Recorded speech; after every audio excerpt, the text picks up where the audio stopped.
The one thing I like about Mike Tyson when he came up in like 15, 16 years old, man, I think our life is so parallel, you know, as far as how been brought up and stuff like that. Yeah. And it's amazing that we really didn't have any guidance, any direction, as far as like we just want to do our profession, pretty much. You know, we pretty much green behind the ears. But when you meet good people in the beginning, that's putting you in that right direction, that right mode to do something very well, that's very heartfelt. Because once you've been abandoned, when you're like a youth, like between 12, 13, 14 years old, you feel like that you're lost. Then you have one direction. Go to jail, like two directions. Go to jail or die, pretty much, because you're in that fucking environment, right? So we're in the same thing. I lived in South Oak Cliff, East Dallas, you know, rough neighborhood. Mike, you grew up where? Brownsville, Brooklyn. That's kind of fucking nuts, huh? Yeah, you can't imagine. Kind of fucking nuts. Even imagine. That's what I'm saying, though. And people don't realize that. But you know what? Today's social media and Instagram, it gives an outlet to guys like me and Mike to really show people and express the world the fact that, you know what we did back then, kids don't understand. Because everything is so easy, so like complimentary to them now. Everything's handed on a silver platter. If you realize living like that is a bitch, and then all of a sudden come over the mountaintop, and all of a sudden it's still shining, baby. And we're living, and we're giving inspiration to the world now.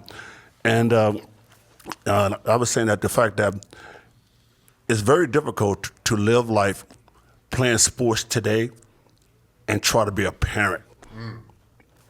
That's difficult. Mike know what I'm saying. And I love the fact when you did that interview, I don't know, I think it was at Vegas House or whatever, and you really showed the world the fact that that human side about you. I love that interview. I paid attention to it because that came to me.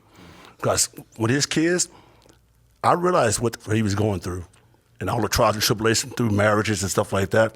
I went through that same shit, man. I'm still doing it today. But I'm trying to get my head together and keep myself focused because I got a lot of life to live, just like you, Mike. And we on that same fucking board right there, brother. I'm trying to fight to try to love my kids. And back then, I didn't give a shit about anybody. It was all about me. And that sucked. And now that's all we love. The people that we love, like they cussed them out. That's what he told me, self-preservation. Right. Over everything. Over my children, over everything. You are more important than everything. Your children, your wife, you take care of you. And that's what I was taught. None of this can work without you. So you have to take care of you. That was all put in my mind. Right. Self-preservation, he was dying. I have to take care of me. In order for this to work, for you to take care of Camille, for you to keep the house, you have to take care of you. And that was put in my mind. I became a megalomaniac. It was all about me. Yeah, and that stand-up thing he's doing, I mean, that's powerful, man. That's very powerful, and it's more like Rembrandt, Da Vinci, you know, Steve Jobs. All these guys are so iconic, and they died. But you know that whole that vision about how life should be taught, learned, and listened to. People don't realize that until you go through this shit, man. People don't realize that shit, man. It's like Mike Tyson has a God sense of what he wants the world to know. And the sad thing about it, you saw those heads at Rushmore. That's one. That's one right there. That's one right there. That's one right there. Man. I'm just saying, right there. I give it up. And Michael Jordan, the guys like that. Oh man, I mean, everlasting, man. You know, everlasting. No doubt, man. Nah, but you gotta always see.